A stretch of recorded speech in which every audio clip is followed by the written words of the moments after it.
তাকওয়া যেহেতু আল্লাহ তাআলা বলতেছেন তোমাদের কুরবানির ক্ষেত্রে তোমাদের গোশত রক্ত কিছুই আমি নেই না, শুধুমাত্র তোমাদের থেকে নেই তোমাদের বয়টা। তাইলে এই বয়টা অর্জন করার যে মাধ্যমগুলো সেগুলো আমাদেরকে অর্জন করতে হবে।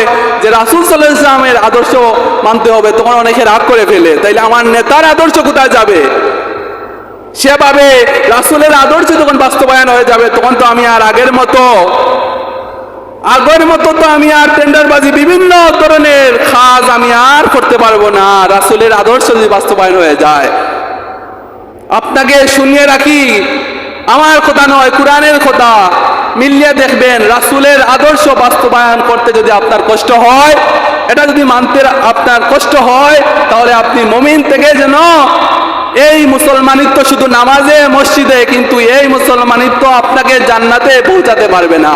সুতরাং এই আয়াত দ্বারা এটাই বোঝানো হয়েছে, যারা শুধু মসজিদে মানেন, কুরবানিতে রাসূল সাল্লাল্লাহু আলাইহি ওয়াসাল্লামের আদর্শ, নবীজির আদর্শ অনুযায়ী যারা কুরবানির মাধ্যমে তাকওয়া অর্জন করতে চান, তাদেরকে তাকওয়া অর্জনের অন্য আরেকটা ইম্পর্টেন্ট মাধ্যম হলো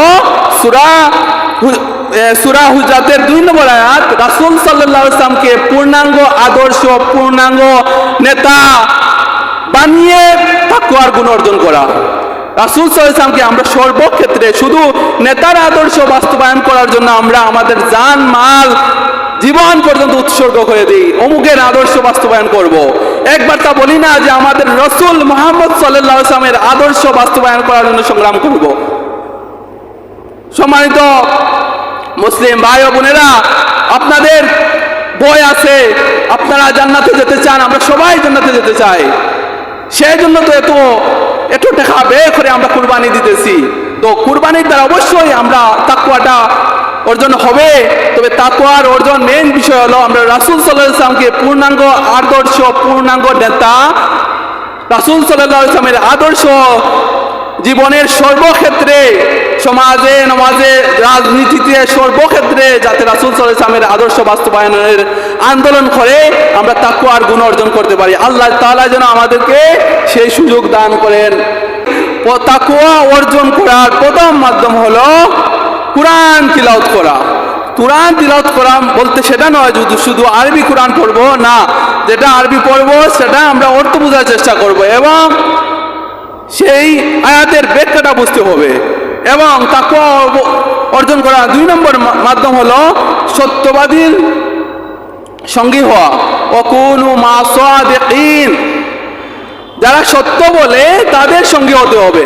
এখানে অনেকে বোঝান যে সত্যবাদী কারা, মনে করেন মনে হয় পীর, যে কোনো পীর সাহেব, যে কোনো মানুষ মনে হয়। ওয়াকুনু মা সাদিকিন এই অর্থটা অনেকে ব্যাখ্যা করেন এরকম যে পীর আউলিয়ার সঙ্গী হওয়া, এই সঙ্গী হওয়া। আসলে পীর আউলিয়ার সঙ্গী এখানে বলা হয়েছে ওয়াকুনু মা সাদিকিন, সত্যবাদী। আমাদেরকে সত্যবাদী কারা সেটা আমাদেরকে বের করতে হবে। সত্যবাদী কারা? তারা হলো সত্যবাদী যাদের কথা কুরআন সুন্নাহর সাথে মিলবে, তাদের সঙ্গে আমরা হব।